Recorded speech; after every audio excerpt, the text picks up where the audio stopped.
Welcome to Arcade Couch, the best place to chill with your friends and get your gaming goodness every Saturday, apart from last week at 6 a.m. Australian Eastern Daylight Time. I am Dylan Blight, and joining me today on the couch is Ashley Hobley.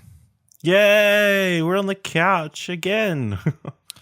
I don't know. Yeah, that's good how regular it is. Yeah, but that's how you're doing it. Yep. Ciaran Marchant is also here. I don't believe this, Ashley. Yeah, we're on the couch again. He's just ready to punch one of us in the guts and yell at us.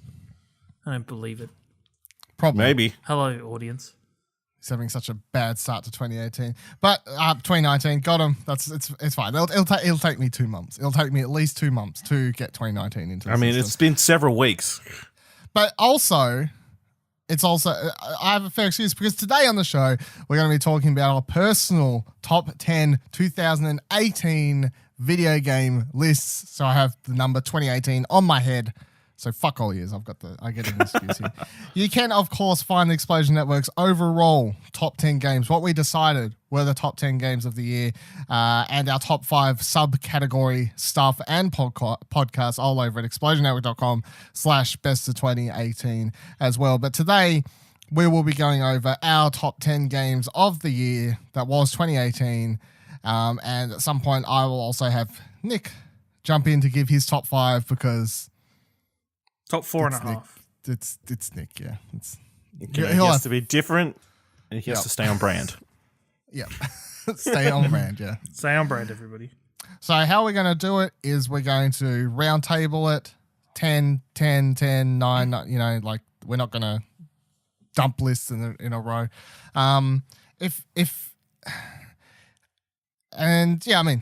That's it. I mean, that's the entirety of the show. So get ready, strap Dylan, in for that. You do an excellent job of hosting. You know that? The audience really knows what kind of adventure we're going on here today. Good job. Ciaran? Shush. Let's kick this off. At number 10, Ash, what do you have?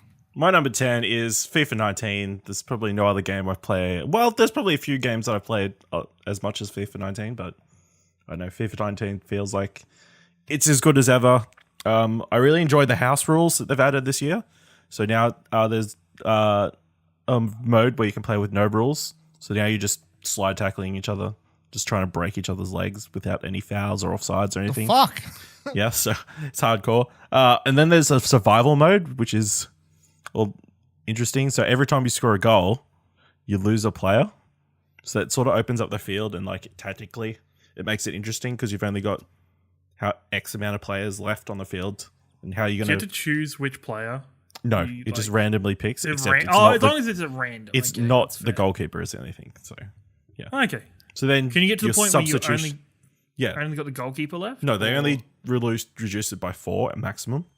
Okay. So yeah. And then you're only allowed to get another 2 red cards after that. Otherwise, you automatically lose.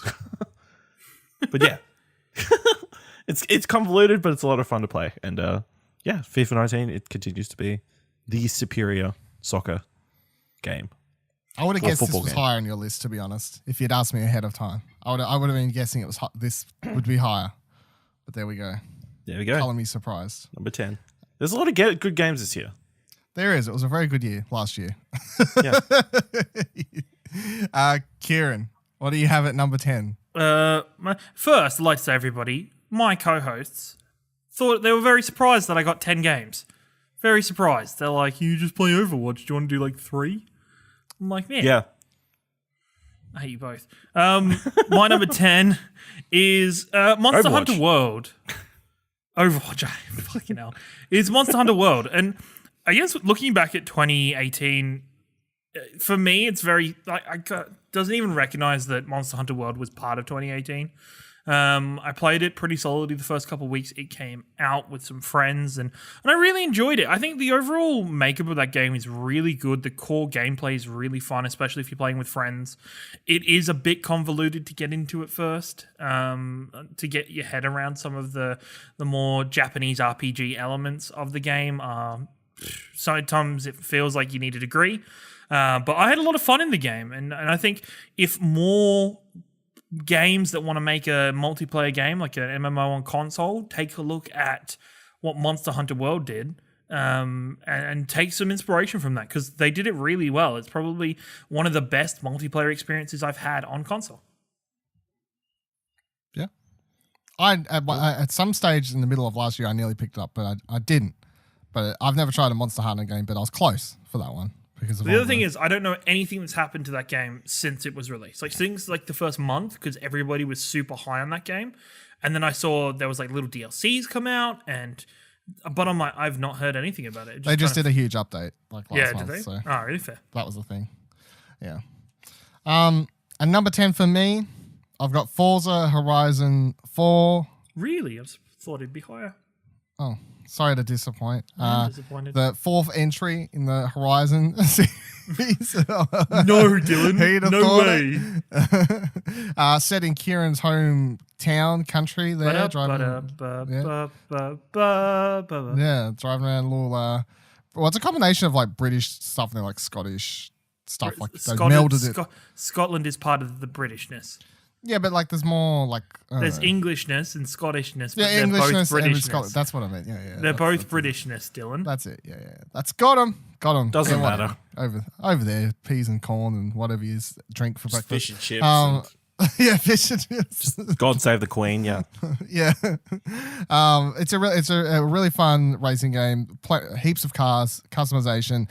You don't really need to be good at racing games to enjoy it though, because of course it's a Horizon one, which means that if you want to spend heaps of time fucking around with the car settings to try and get them to their most peak performance in the tuning menu and all these sorts of things, you can. But at the same time, you can just buy a random car that looks cool to you, stick whatever color you want on it, some random ass decals, and then just start racing around the country in these like arcadey events. None of them are super hard. You can do pretty much any event in any order you want to. There's not really any sort of story apart from you want to be the very best, the best there ever was, and it's very simple. Very pretty game, sounds amazing, it's heaps of fun. And the online stuff is fun too. How did you fit a Pokemon reference into talking about Forza Horizon 4? Don't test me. I'll fit one into everything. Just. I'm looking forward to see what they add to this throughout 2019, because I'll presume that there will be more updates and stuff coming to it throughout 2019. Is there like a season pass? Wasn't there a season pass? Yeah, there was an Ultimate Pass thing, and they've only put out one set of DLC for it so far. The one that they announced at X018. One they showed there with the aisles and whatever else. I can't actually remember the name of it, but that's the only thing that's come out so far. So I'm expecting some more cool stuff in 2019, and it's a game I'll go back to. So heaps of fun. Heaps of fun. What do you got at number 9, Ash? At number 9, I have Tetris Effect. It's beautiful, sounds great, and Tetris is one of the best games ever. So really, it makes sense that it's a beautiful package. I didn't expect it to work in VR when we first heard about it. I'm like, this seems like an odd choice, but it's a genius move to have it in VR, have that controlled experience, like sensory and audibly experience. It's incredibly relaxing, but also stressful at points. And probably the best version of Tetris you can possibly play. So yeah, Tetris Effect. Tetris may come up again. I feel like it might be higher on my list if I'd had a chance to play it more, but yeah. Yeah, it may come up again this podcast. We'll say that much. Shocking. Ciaran, what do you got at number 9? Number 9, I've got Detroit Become Human. This game tried really hard to be an amazing story, an amazing experience for players to go through and become these characters. Overall, I really enjoyed my time with Detroit. It was... For me, most of its sections were really good storytelling. It did have its moments of, weird choices that were not your choices, so to say, but directorial choices by Quantic Dream. But I had a really good time getting to know the characters of Connor and Kara, and really was able to see what they were trying to do. It didn't hit the mark with everything it wanted to do, but it was a really fun experience and a good story, even if I didn't get the best endings that I wanted to get. That's life for you. Stupid picture frame. At number 9 on my list, I have Call of Duty Black Ops 4 or if you just want to call it Call of Duty Blackout, since that's basically all I've played in the game.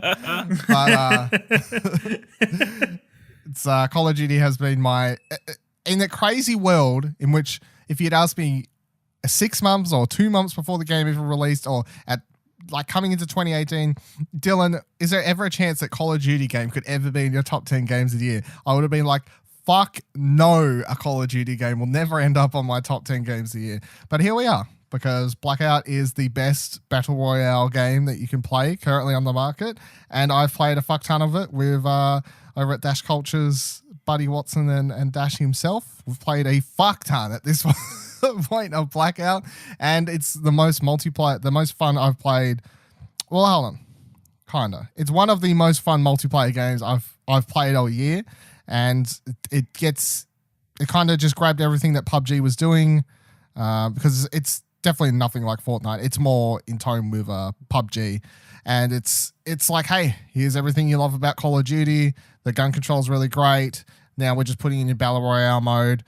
Go for gold, have a lot of fun, and it does it really, really well. It runs really great, and it's a lot of fun. So, I have played some of the other modes. They're fine. Like, I'm not a big normal Call of Duty multiplayer fan. I do enjoy some of the zombies stuff though, like the zombie stuff. I was having a fun time with, but it's basically on my list solely for Blackout. So, now, do you think, even though it was the obvious decision and 2018 was the year of slap a battle royale in it and hope for the best, but putting Blackout mode and putting so much effort into Blackout mode, in my opinion, is probably one of the single best decisions a developer has made for a game in 2018.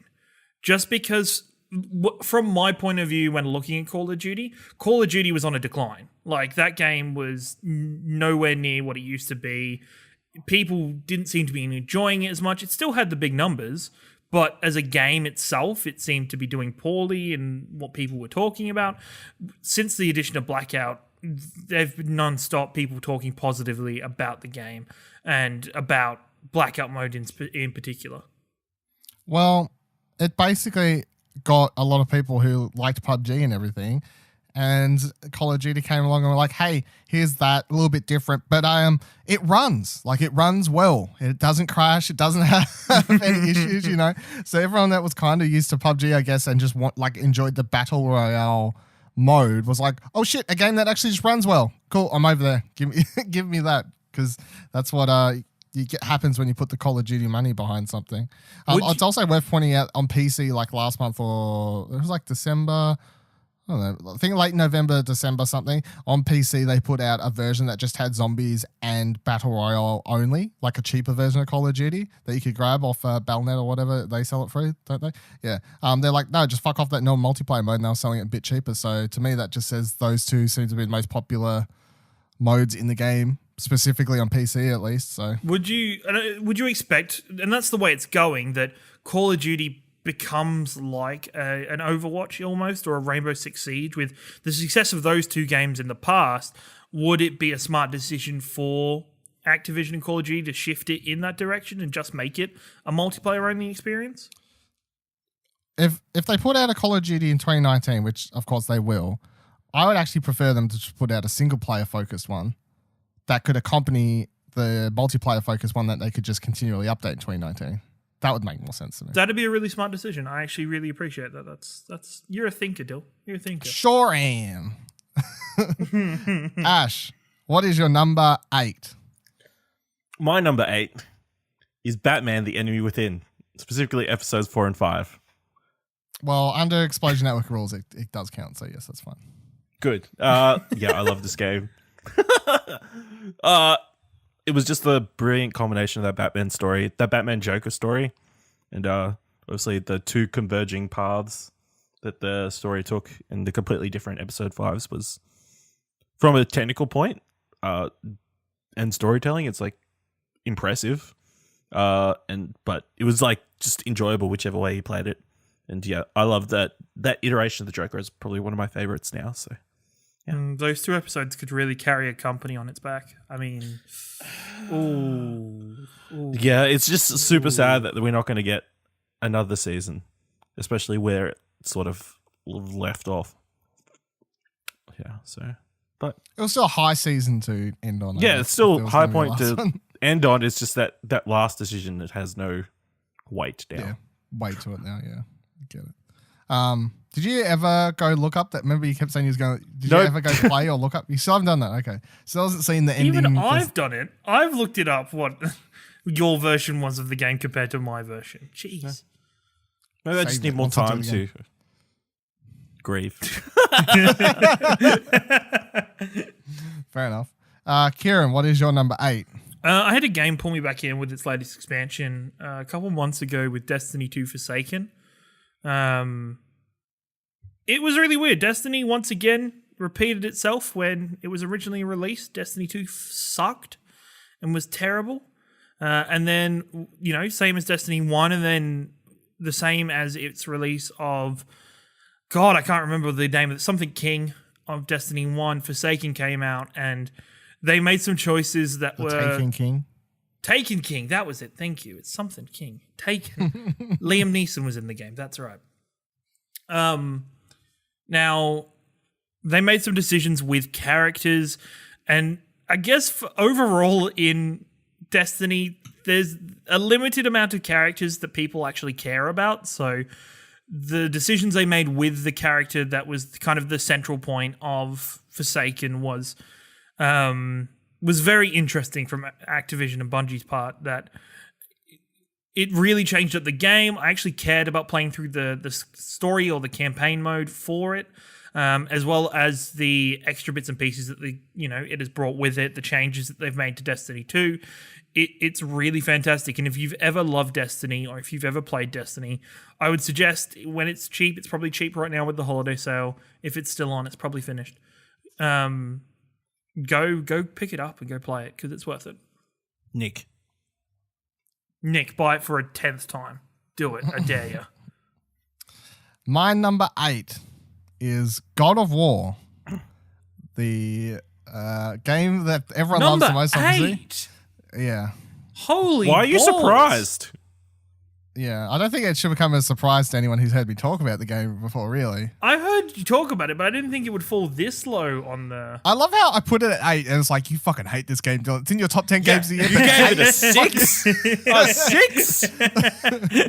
6? Even from one of your own hosts.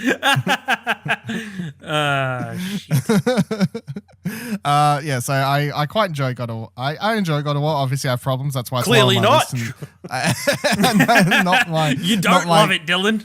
Not my game of the year, or like most people seem to have it, and many outlets have of course game of the year. It won game of the year at the Game Awards, of course, but it's really a beautiful game, one of the best looking games I for sure say I've played, especially when you got that PS4 Pro. It's very, very pretty in some sections. Mostly, it's written really well for the most part. Kratos, I still have problems with. He still carries a lot of baggage from the 6 games or whatever it was prior that I can't kind of escape and just wash away, because this game kind of tells me to, I guess. But it was still a journey in 2018, and if you think about video games in 2018 and you played God of War, I'd find it hard to believe that you can't not think of God of War somewhat, because there is definitely no other game in the year like it. From the one camera following you through to the end, to the epic battles, the characters, the first boss fight, which is one of the year's best fights, that makes you just seem like you're playing fucking Dragon Ball Z or some fighter sim. It's truly epic. Fantastic soundtrack. I'm looking forward to the sequel, especially with the Easter egg second ending thing that you can find in the game. Gets me pretty excited. But God of War, number 8. Ash, what do you have at number 7? My number 7 is Celeste. It's a great game, like on paper. Like, music's great, artwork's great, the platforming is great. I'm just not good at it. So, the story is for what type of game it is, they tell an amazing story. For like, you think platformers, obviously your mind goes to Mario, and that doesn't exactly have the most complex or emotionally resonant story. but Celeste makes you feel all sorts of things, and yeah, I feel like I'm probably partly brainwashed at this point, but by You do have somebody certain talking people on about the it internet, yeah, all the but time.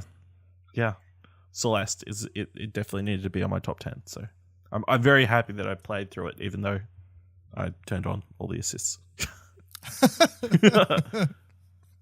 It's just too hard, man. It's you can't really complain because the game literally, the meaning of the game means that if people get annoyed at you for turning assists on, it's like the game. The meaning of the game means that if someone's like, I needed the assists to get through the game, then it's like, that's okay, man. That's fine. It's so contradictory to the message of the game, kind of. What do you have at number 7, Ciaran? I have probably I think it's one of the most criminally unappreciated games of the year. And I had a friend give me this one on Xbox, so it's the only reason I actually played it in the end. But Hitman 2. It's made many top 10s, but continue. For me, I think, shut up, Dylan. For me, for when I'm seeing the overall conversation about this game, I've barely seen anything. And that might just be the circles that I view in social media. Dylan's probably being like, yes, Ciaran, shut up, you're an idiot. But the Hitman series as it is currently is so amazing. And to have this game come out, to have the devs also have the first Hitman of this series as well, go for it, have that as well as part of the experience. The level of detail, they've dropped the episodic format of the past, but still keeping the same content as that episodic format in the one package is really good. The amount of content creation they do and just the attention to detail they have for the different hits are so well done. And for the ongoing support of a game, having such stars as like Sean Bean come in and play targets for your game in different singular missions is really impressive, and I think it's a really good game. People should definitely go play it. Yeah. My number 7 is Florence, the mobile story game, visual novel. It's not even a visual novel, really. I guess it's a 45-minute to an hour-ish story game that's Experience. If you say too much about, you pretty much spoil because it's over in a flick of a finger. But it's basically a story of two people who fall in love and then stuff happens, and it's a really emotional, really well told, heartbreaking story in some ways. But I think the reason it stands out so well is its culmination of all parts of the game in such a small package. The music is absolutely fantastic. The artwork is absolutely fantastic. The story it tells and the way it manages to tell it without any voice acting or text on screen or anything like that to tell the story to you. It just tells it in a very simplistic way, and the way it combines that into the gameplay. And a lot of the times the gameplay is simply just tapping and dragging things or whatever else at certain times, but the way they combine that into the emotional elements that are happening in the game at the time is so unique and smart, and it's possible to not think of 2018 for me without the hour in which I played this game the morning I sat here and played it before work, and it's stood out ever since. I sat down, put my headphones on, played it, and thinking back at 2018 Florence is definitely one of the standout experiences I had of the year. Ash, what do you got? My at number 6. Number 6 is Detroit Become Human. Yeah, I really like this. I really enjoyed this game. Loved it. I enjoyed Connor's story, Kara's story, mostly Marcus's story. I just found this story super engaging, and I constantly found myself wanting to go back and play it and continue to find out what's happening. Yeah, and I felt connected to the side characters like Kara's partner and Connor's police fellow guy. Luther.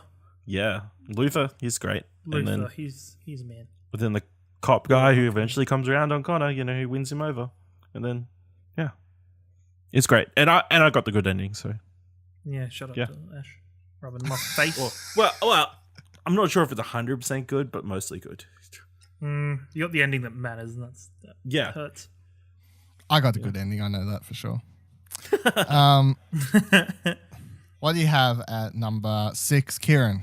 At number 6, I have an experience that I spent with you, Dylan, in A Way Out. let me stream this game, and I've never had my heart broken by a game so much. Like just the, it was okay. It was a journey.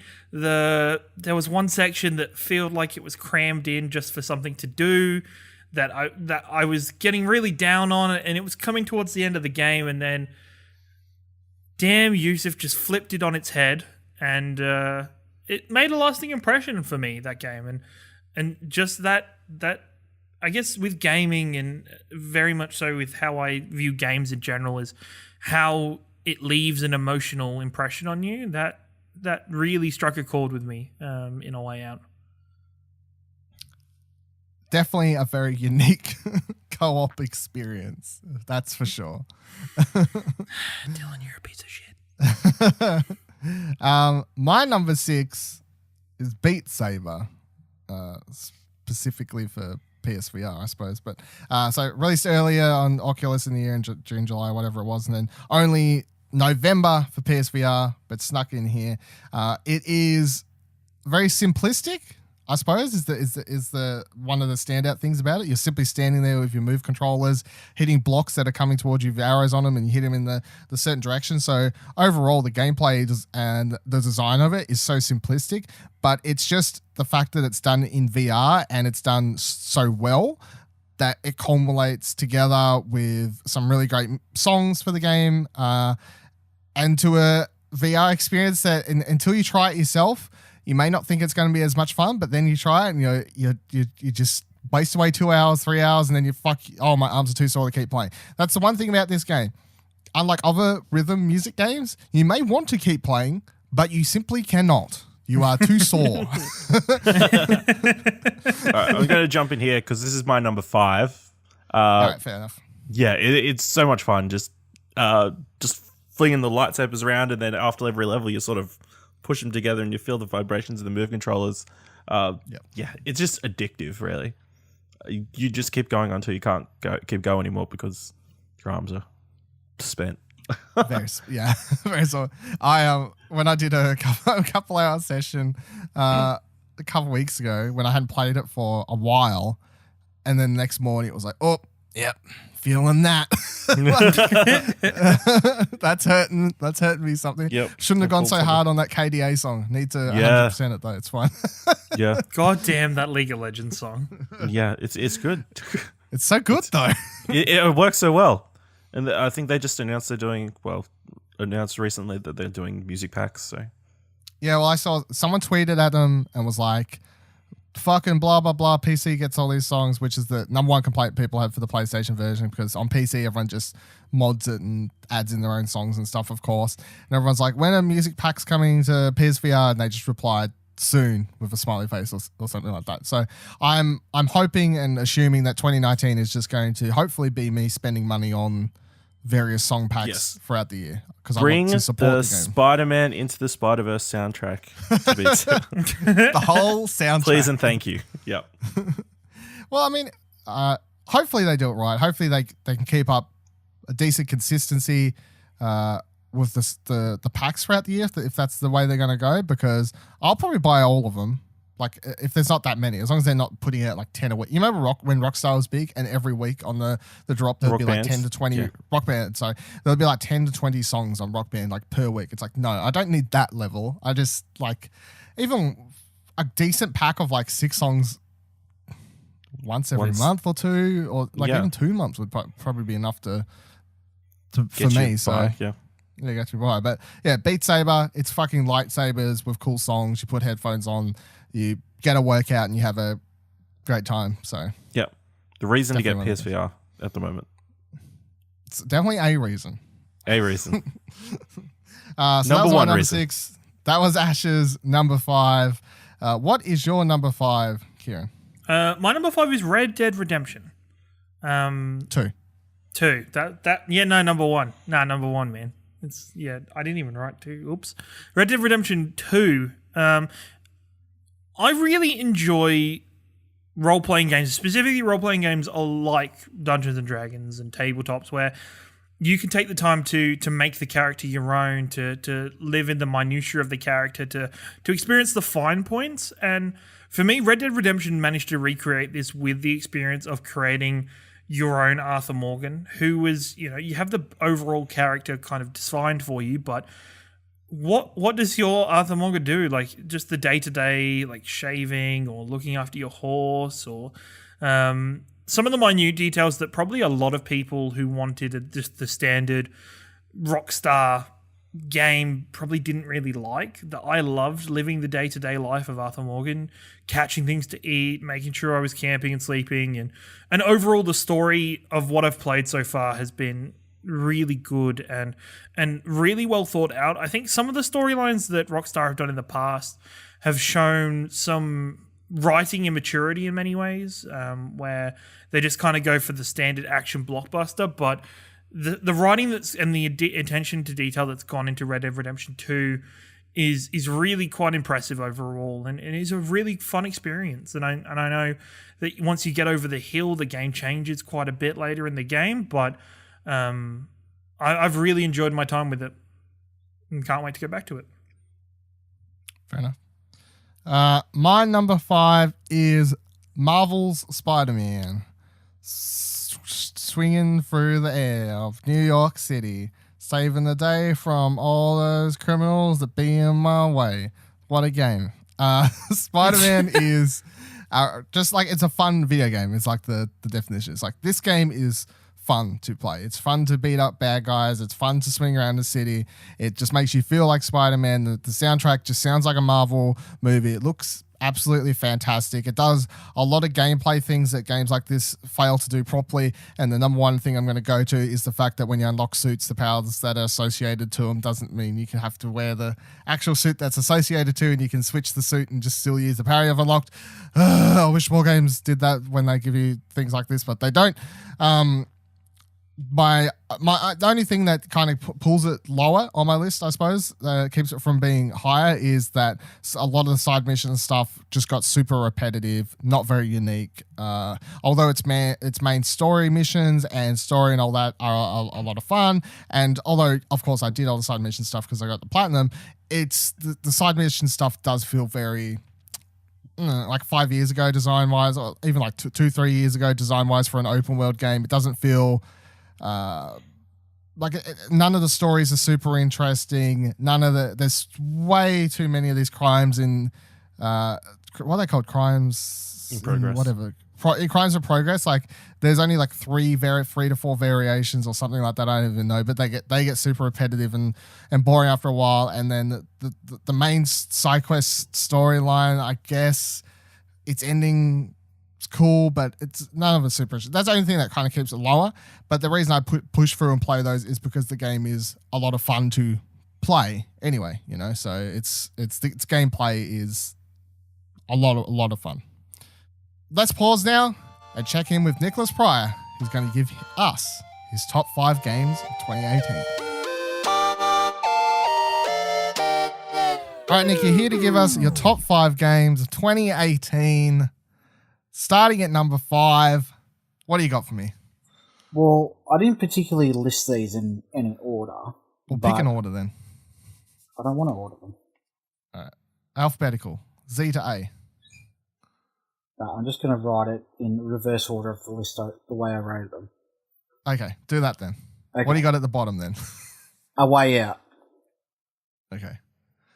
Who'd you play that with, Stacey? I played it with Stacey, yeah. Ciaran also had this on his list. He did. That's the thing. There you go. Copycat. Got any thoughts on what make it into your top 5? It's just one of the better gaming experiences I had this year. I wouldn't say mechanically it's a 10 out of 10 game or fantastic like that. It's just the way the story unfolded and just sharing that experience with playing with Stacey just brought us, closer together, and decision making and all that kind of stuff. I think it just, a really special gaming experience. Yep, fair enough. What do you got at the one above that? God of War. Yep. God of War's making a lot of people's lists, nearly It is. everyone's lists. I feel safe to say. What makes it make your list?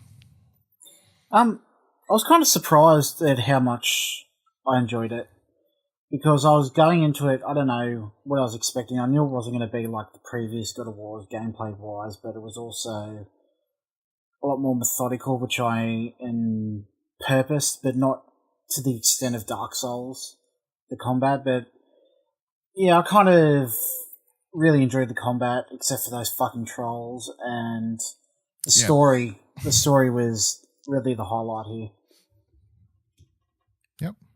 Yep. What do you got above that? Above that, I potentially have 3. Spider-Man. Yep. Spider-Man, one of your one platinum of the year. You loved it so much you got the No, I platinum. got 2 platinums. What was the other one?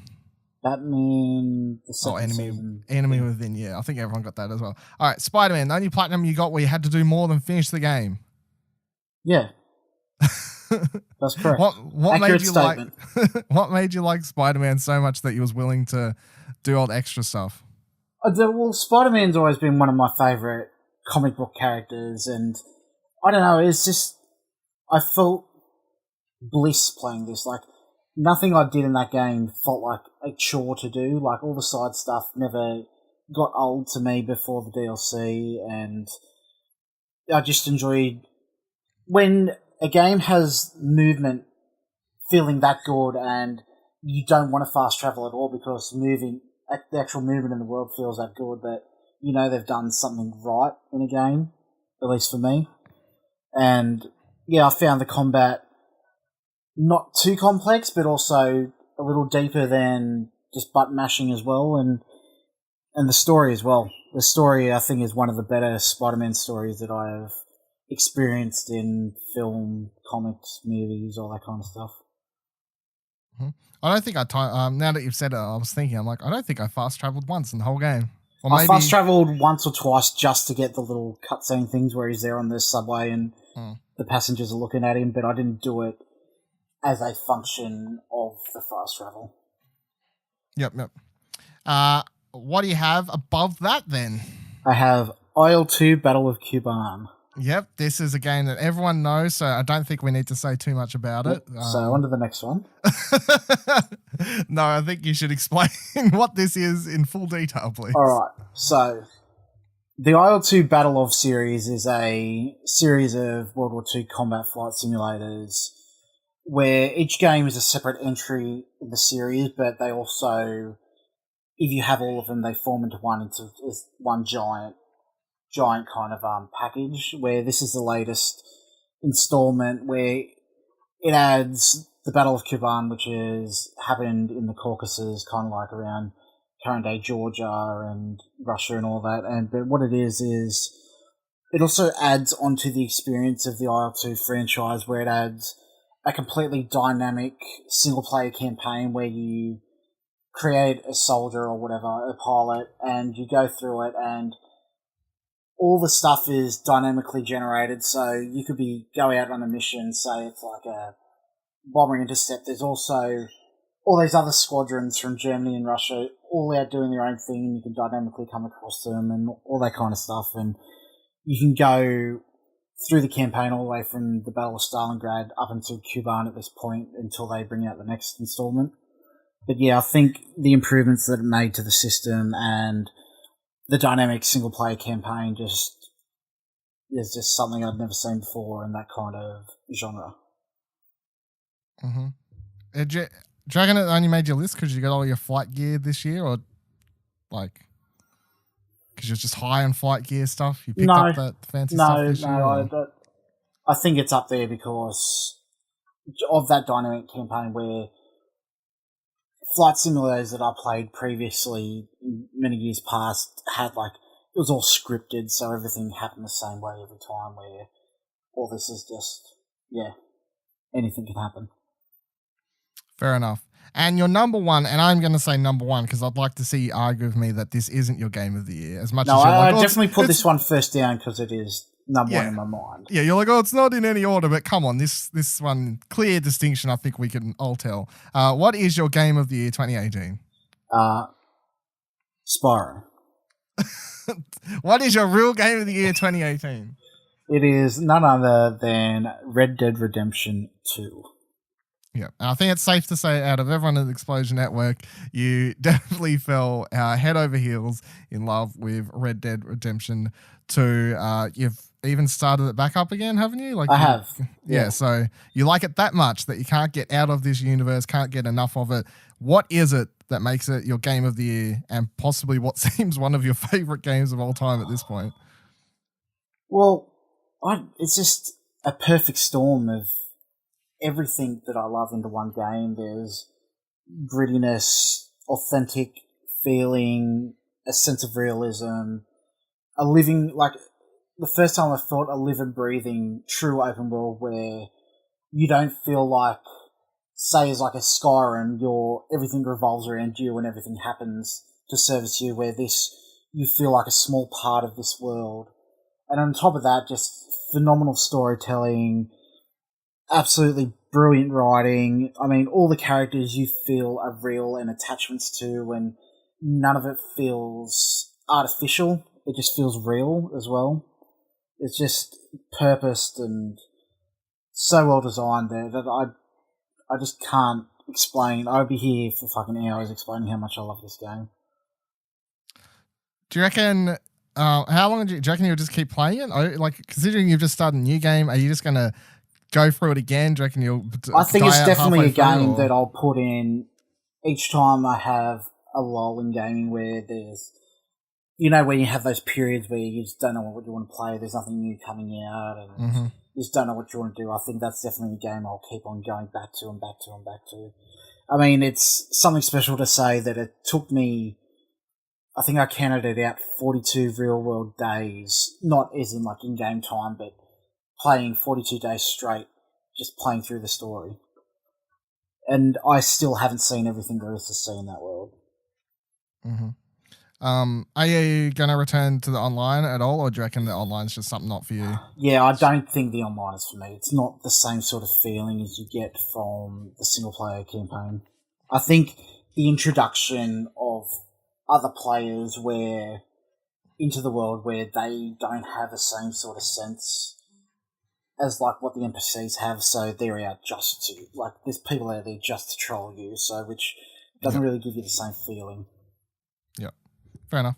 Well, that is Nick's top 5 games of 2018 in no particular order, apart from the first one, which is definitely number 1, and the rest are 2 to 5 in some sort of order. Yeah, they're all equal second, the rest of them. Yeah.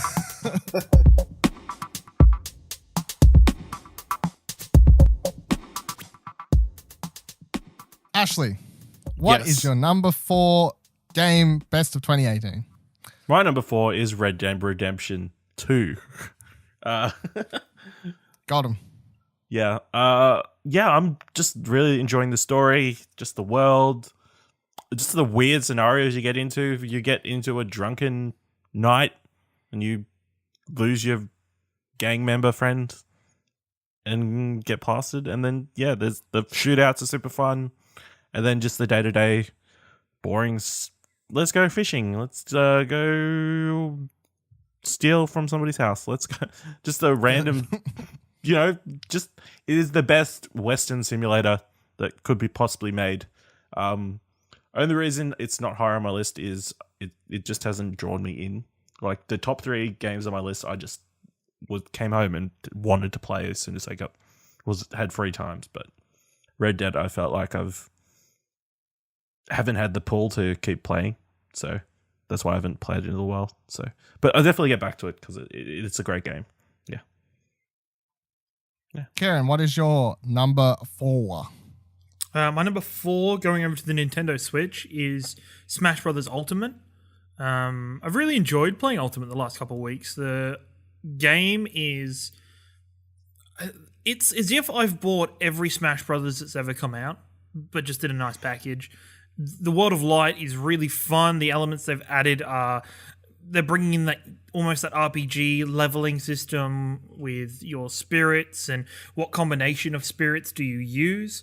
The character roster is so deep, and even just the announcement of Joker from Persona 5 excites me to see that there's going to be more characters from random series that we probably don't expect coming to the series. That's going to be really exciting and really fun. The amount of maps and levels and the amount of music in the game is absolutely fantastic. It is a really solid game, and especially for the world of esports, I'm excited to see what Smash Brothers Ultimate can do, and can it, overthrow the esports god that is Smash Brothers Melee. I don't think so, but Oof. them esports fans, them fighters fans, they like what they know. Well, it depends on the biggest turning point that is for why people haven't moved on from Melee is the controls. And the overall gameplay mechanics. If Ultimate can keep up with those gameplay mechanics, then there is some hope that it can become bigger than Melee. Time will tell. Certainly will.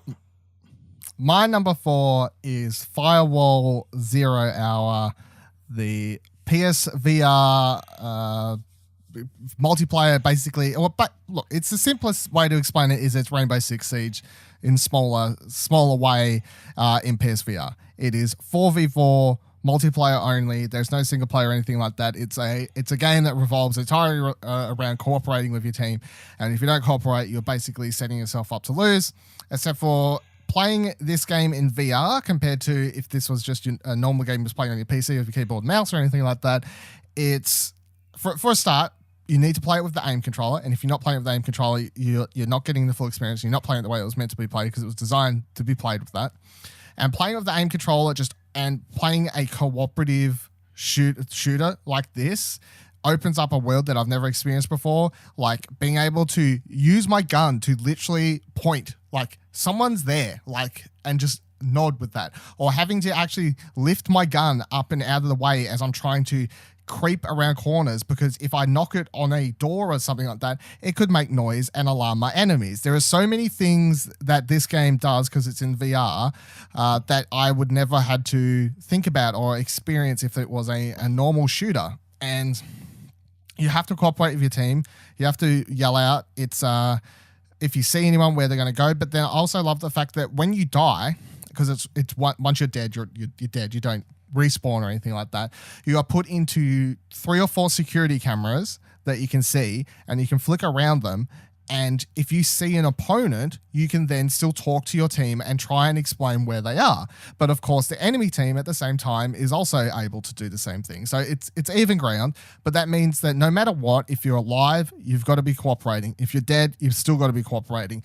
And a lot of the matches I've won have come down to really good ability from the people who are dead in able to lead the remaining player or 2 players to tell them where the enemy team are and save them and lead them to victory. So playing it in PSVR definitely opened up my eyes to the potential of competitive multiplayer games in VR, which was something I honestly didn't think we would get to for probably the next iteration of VR. I didn't think we'd be able to do something like this that is quite good. I mean, really, really good. Obviously, it's number 4 on my list. And it's one of my most standout gameplay experiences of the year. Was the first week or so I had this game, and all I wanted to do was play it because it was something new, and I hadn't experienced something new in gaming like this for quite some time. And I absolutely loved it, and I'm looking forward to hopefully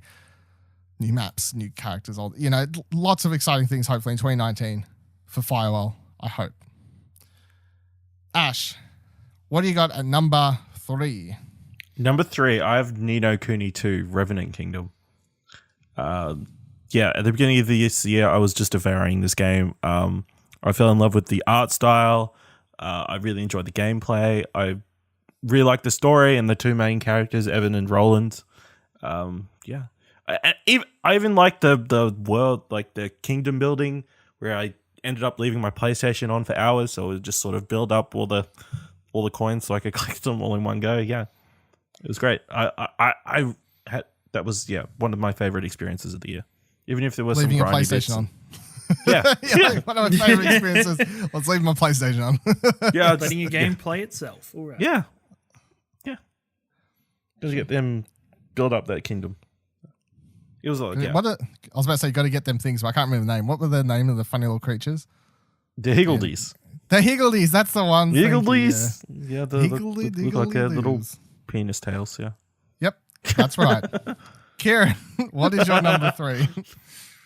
Oh, God. My number 3 is Marvel's Spider-Man. My number 3 and number 2 are extremely close together.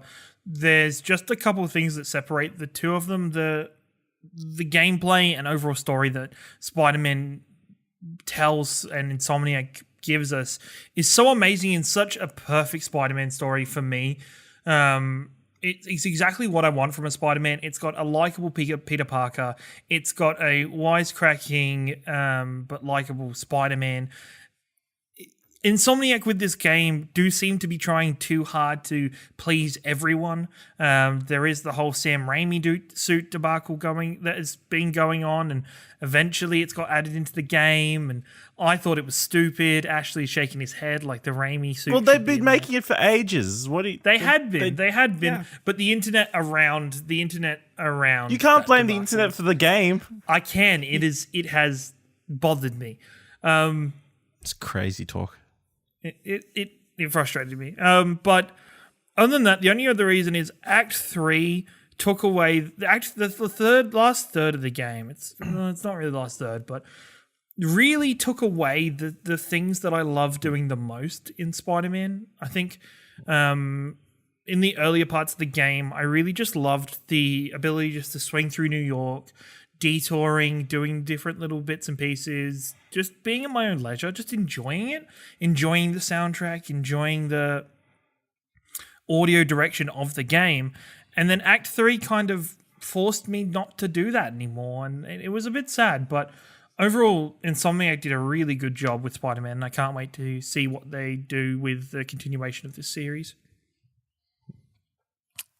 My number 3 is Celeste. Celeste didn't grab me straight away. I think it takes probably until World 3-ish, or like somewhere when along you hit that the hotel? point for it. Sorry? When you hit the hotel? Yeah, until the hotel. It didn't really grab me or interest me a lot until I hit the hotel and I started interacting with the character there, and I kind of understood the story they were trying to tell a lot more then, or like got where they're going. Not to say I didn't know where they were going from the outset, because they obviously set it up. When the game starts, it even just tells you breathe, and that's like a big theme. You kind of you know the themes of the game, what they're going to be about, but there's a character you interact with in the hotel where I was like, oh, they're doing this like really well and really smart, and I like the way we're going about it. And Celeste is like 2 games, really, I feel. Or 2 things smashed into one. One, it is a very hardcore platformer, in the vein of something like Super Meat Boy, I suppose. Like I guess not kind of. It's more Super Meat Boy than it is Mario. You know, like definitely, it's more of a hardcore platformer that involves very precise movements, and it's a combination of jumps with dashes, and then jumping and dashing into something that activates your dash again, and then dashing again into something else that lets you dash it again, then quickly holding onto the wall into a lever. It's all very complicated. You will die a lot, and at the end of every level, it tells you how many times you died, and most levels I would finish, and it would say somewhere between 150 to 200 deaths. I'm not sure if that's high or low. That's I'm sure impressive. A lot of people have. I'm sure a lot of people have a lot higher. I'm sure a lot of people have a lot lower, because I wouldn't say I'm amazing at the game. But that side of the game is absolutely fantastic, and that's the reason it gets so high. It's because the platforming side of the game, if that's something you enjoy and you like, it is a really well designed hardcore side-scroll platformer. The mechanics of it are absolutely perfection. But the thing is with the game, its other half, which is this really meaningful story and has a really fantastic message in it by the time you reach the end of the game, it's hidden behind this really hardcore platformer. So it's kind of sad that a lot of people won't get to experience it. But I honestly feel like at the same time, like Ash used a lot of the assists to get there. I'm not saying it's bad. I don't care that he did, honestly. But at the same time, one thing I will say is I do feel that playing the game properly and dying hundreds of times or whatever per level does add a lot to the themes of the game, which a lot of it is in tying to Madeline's story, which is pushing through constantly to climb this mountain and failing a lot and getting back up and trying again, blah, blah, blah. And that especially becomes a big theme by the time you get to the second last or last level, whenever it is, of, failing really hard and then having to push through it. Soundtrack is absolutely phenomenal. Amazing. Easily one of the best soundtracks of the year. I love it even more after I finished it, even though I was listening to it beforehand because I just thought it was really great soundtrack. But also has my favorite. I've now decided I'm locking this in. It used to be God of War. I used to say the Stranger boss battle was my favorite boss battle of the year. I'm now saying the boss battle because slight spoilers, there's only one boss battle in Celeste. The boss battle in Celeste is my favorite boss fight of the year because I think thematically, like what you're doing and who you're fighting there, combined with how hard and well designed the level is, combined with how amazing the song that plays in that particular level, which basically makes the whole level to me and the boss fight sound like something out of a fucking anime, is how I would just have been describing it, because it has this like vocal chord in the background. It sounds like it's out of the movie Akira or something along those lines, and it's playing over and over, and the person you're fighting just seems like a fucking anime villain. And it's just tied together so well. And every time I'd clear a screen, because you do some damage to the person and you'd clear and you'd go on to the next screen. Of course, there's a new screen there. I'd be like, oh my God, is this fucking boss fight ever going to end? Because it goes on forever. But it's purposely designed as a sort of endurance test. And that makes a lot of sense with the story and what's happening at the same time to make it this long endurance test. And it was such a fuck, just end, but I'm loving this so much. So yeah, Celeste I think is a really important game. I can understand why a lot of people would never have it on their top 10s or maybe never try it, because it is in a genre that I perfectly understand that a lot of people wouldn't like or don't have a lot of fun with, because it's kind of a niche genre, I guess, these days. And if this game came out in its prime day, 80s or something along those lines, everyone probably would have loved it because it was more the normal genre. But people that love these hardcore platformers these days are a lot smaller, but the storyline and everything amongst there just shoots it up next to the gameplay that's also amazing. Amazing game. Celeste, number 3. Ash, what do you got, number 2? My number 2 game is God of War. Yeah, for all the reasons Dylan loved it, I love it, and then I like Kratos as well. Yeah, yeah, just throwing that axe at stuff feels so good, and then pulling it back feels so good, and then just the world is incredible. Just talking to all the different people, seeing all the crazy things, like a freaking turtle over a house with like a massive tree in it. The world serpent is like, when she first appears, is incredible. And just the openness that I don't think a lot of us expected when we first saw the game. We thought it was going to be a very focused narrative experience, but there's a lot of open world in there as well. So yeah, God of War, one of the best games of the year. Soundtrack amazing, voice performances all amazing, and yeah, and then we got Boy out of it. So what more can God of War give us this year? Boy.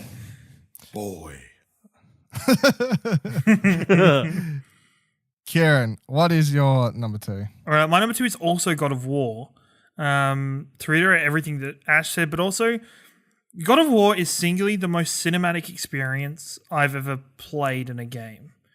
And that's just down to that, the scale and the beauty of the game, but also the choice to have like the single camera focus for the whole game just made it so fluid, and just whenever I play it, I'm just so immersed in the game. I'm not thrown off by a random cut to something else, or I'm not bouncing through it. It's almost relaxing, which is crazy considering how annoying some of the fights are. But watching the cutscenes or watching Kratos' interactions is almost something that I just kind of forget everything else, and I can immerse myself in the world that I really, really love. My number 2 is Astrobot Rescue Mission. the PSVR platforming mascot game that kind of came out of nowhere. I guess they took this character that was from the Playroom and built it into this game that is basically the equivalent of Mario 64 for PSVR. It's like, hey, here's a brand new genre or like way you can do something like with VR, and it's kind of done what Mario did on 64, where it's like, hey, 3D world graphics, blah blah blah, and it opened up a whole new design for the platformer and many things like that. I definitely think Astrobot does that for VR, and I think they will make better versions of Astrobot, because I'm sure a sequel is going to come, and the second one will probably be a lot better than the first one. But I think with the first one, they slowly build, because the game starts, it's like, hey, here's a character, it jumps out of your controller. And you're like, oh yeah, I'm moving around. This is a 3D platformer, and the first few levels are very, very simple, and they're fun, and all of a sudden you see a giant ape coming out at the end of the first level, and you're like, fuck, VR, this is great. And as the levels get further on, it makes you have to think more about the fact that you're in the game and the 3D space in which you're a part of. The platforms get smaller, so you have to think more about your jump space. There's a level where you have to use a flashlight. Your controller's a flashlight, and you have to use that to tackle enemies and help. There's levels where you go underwater, and in which you start on top, but then as soon as you get on this platform, you start going underwater. It's like, holy fuck, this is amazing. It's definitely much like old PSVR or old VR experiences. You can watch a video for it and be like, oh yeah, cool. It just looks like a 3D platformer. I've played a million 3D platformers. It's a dead genre at this stage. There's a reason nobody makes them anymore.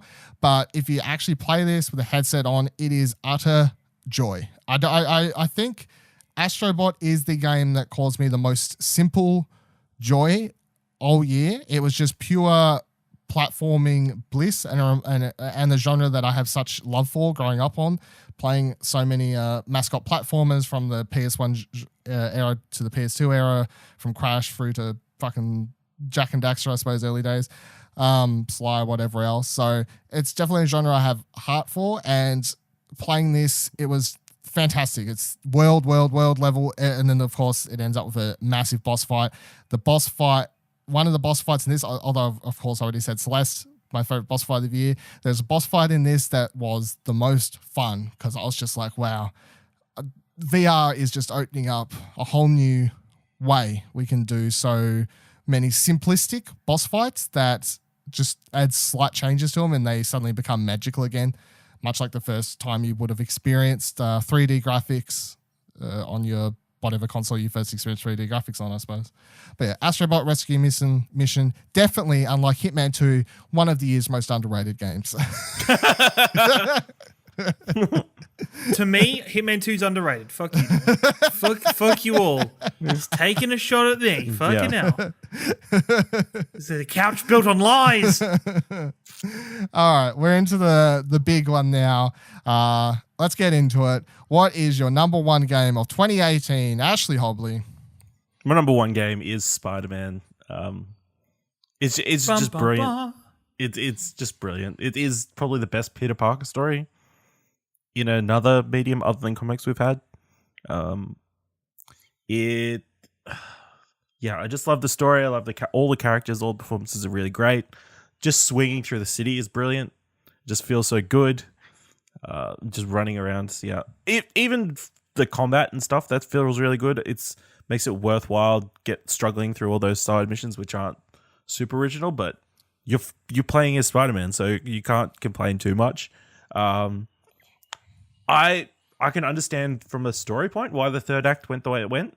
I think it was just trying to progress the story, and it just brought to life the comics where Peter's been fighting, and then suddenly everything turns and everything goes to shit, and then he has to overcome it, and it sort of mirrors that. So I still love it, even though it was pushing you forward more than maybe you wanted to. But yeah, Spider-Man, it is great. All the suits are great. Most of the suits are good. There's some odd choices, and there's choices that you wish they'd made, but obviously they're setting up for another game, so I'm super pumped for that. Yeah, and yeah, play the DLC as well. That's really good. I enjoyed it. Yeah. Spider-Man, Game of the Year. Ciaran, what is Property your of the Game Year. of the Year 2018? So I don't know if you guys know me at all, but my attention span is monopolized by one game that wasn't released this year. That has definitely made it on this list because I can't leave it off this list. Nah, Dylan's looking at me. He's giving me scary eyes. I know what your Game of the Year is. I know what's going to be. I'm not going to continue with this bit, but Starts with A. yeah. I have a passion for Overwatch and for a game to take me away for Overwatch or a game to where I actually make the decision not to play Overwatch and to play this game is quite rare. So my Game of the Year is Assassin's Creed Odyssey. If you've heard me talk about it, I love this game so much just because of the depth of playing character that is in this game. It's my favorite historical period. It has one of my favorite lead characters in a game. As you know, let's all remember that Cassandra is the lead character. Nobody picks Alexios. Nobody. That's the unlockable character, right? That's an unlockable character that it's an alternate timeline that isn't canon. But just the amount of things to do in the game and the fact that the game not only gives you the storyline that is really draws you in and brings you in, but then also has this almost Hitman-esque assassination tree that just unravels so naturally and happens so naturally that it's almost... They could have probably made a game that just focused on that tree. And it would have still been really, really freaking good. The fact that it applied itself to this game, I was worried when they initially announced another Assassin's Creed a year after Origin, but Odyssey is so good.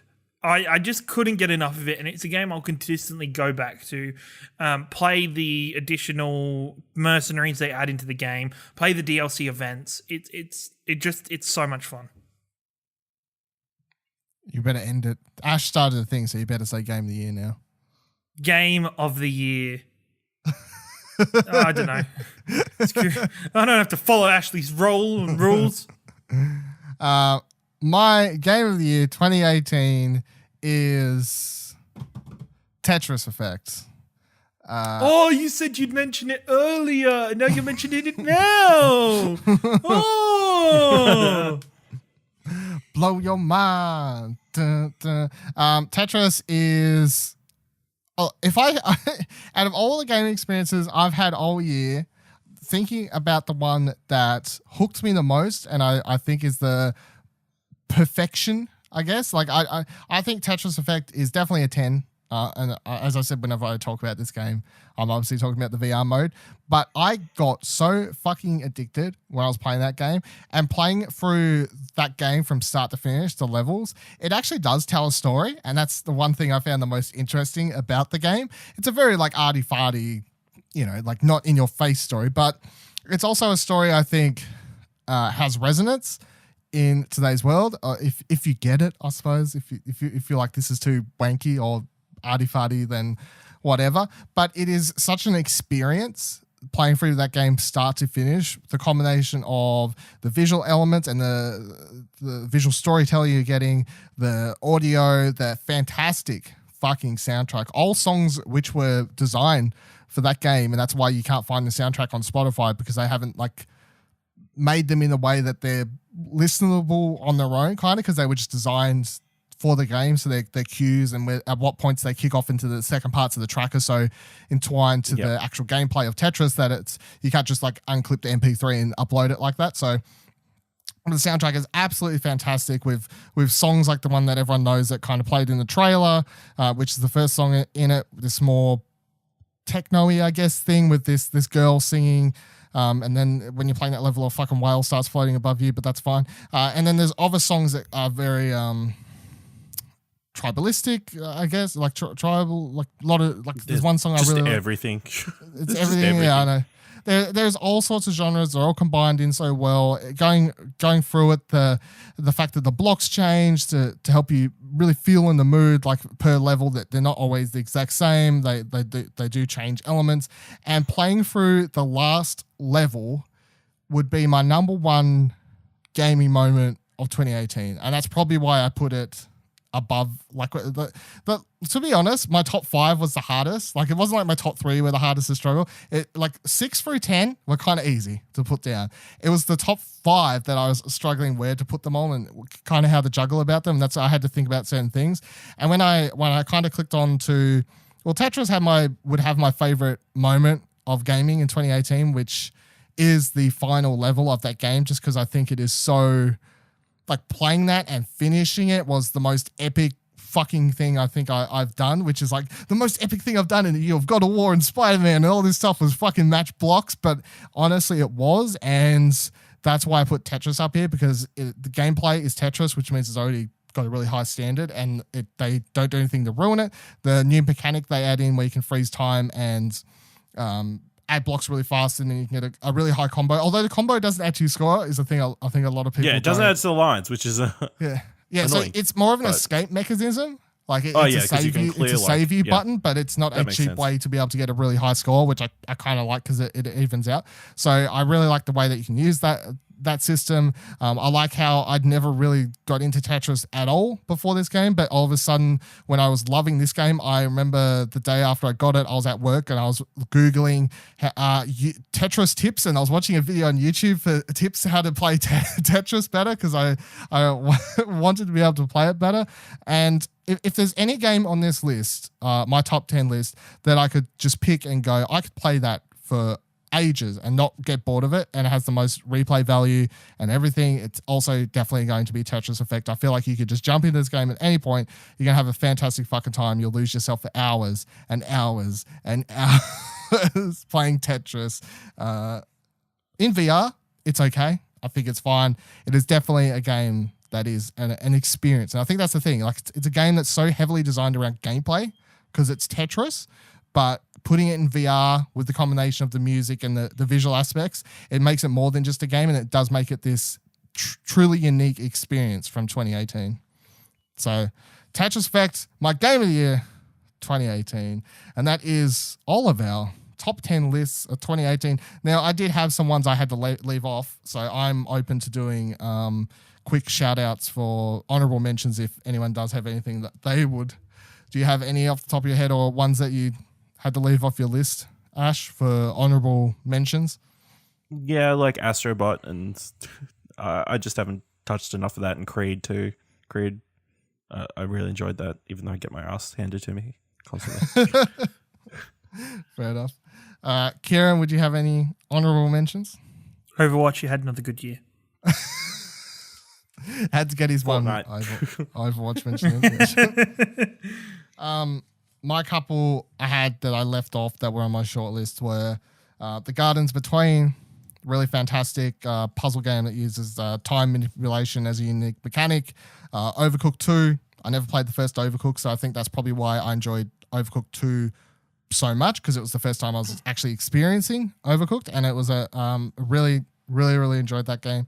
Adventure Pals, really fun, colorful, easy, or not like family orientated game that you could play, because it does have co-op and it's really a lot of fun. I had a Way Out on there as well, simply because it is this. I do think the writing in that game is so cheesy and not great, but as a multiplayer experience, a co-op experience, there is no game like it at all that does so many things that game does have simply not been done before. So from a game design perspective, I think it's definitely one of the year's best. I had Pokemon Let's Go. Absolutely. I've got back into Pokemon this year after several years off, and that game was part of my big Pokemon 2018 experience. I love the mechanics. I love the casual nature of it. It's definitely a like entry drug point to get people ready for the proper entry next year. So I kind of love that.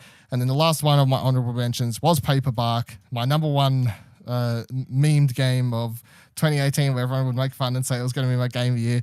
Look, I did the list seriously, although it was tempting to put it there just to troll everyone, but I do love Paper Bug. It's a short experience, has absolutely fantastic sound design, and it's probably the most Australian, like straight up just like this game is Australian. I don't mean that they're like, oh, Drongo, you know, anything like that, is because there's a story of a wombat walking through the outback forest, The bush. and it's a very simple tale, but it's a very Australian tale.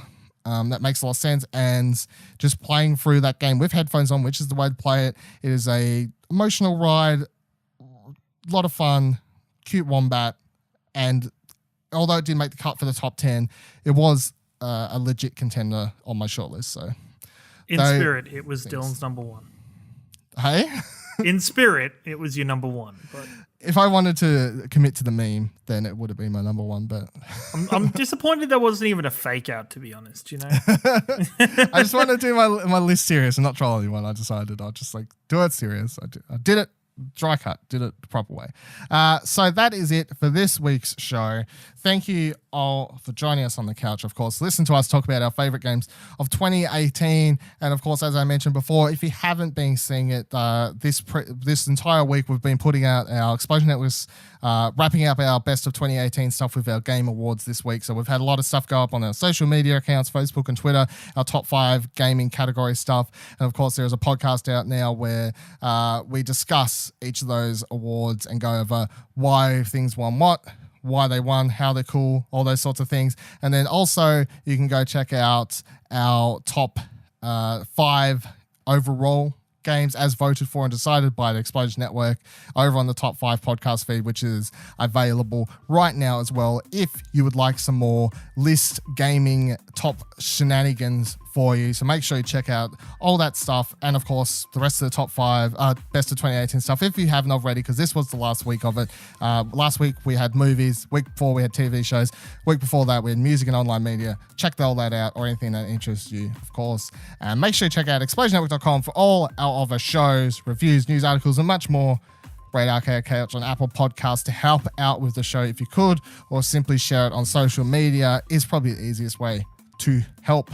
You can follow Explosion Network on Twitter at ExplosionPod and join our Discord, explosionnetwork.com/Discord, to talk to all of us on there. You can follow me on Twitter at Vivaladil, VIVALADIL. You can follow Ash on Twitter at ASHLEYHOBLEY. And you can follow Ciaran on Twitter at your boy Ringo. Until next week, same time, same couch. Bye.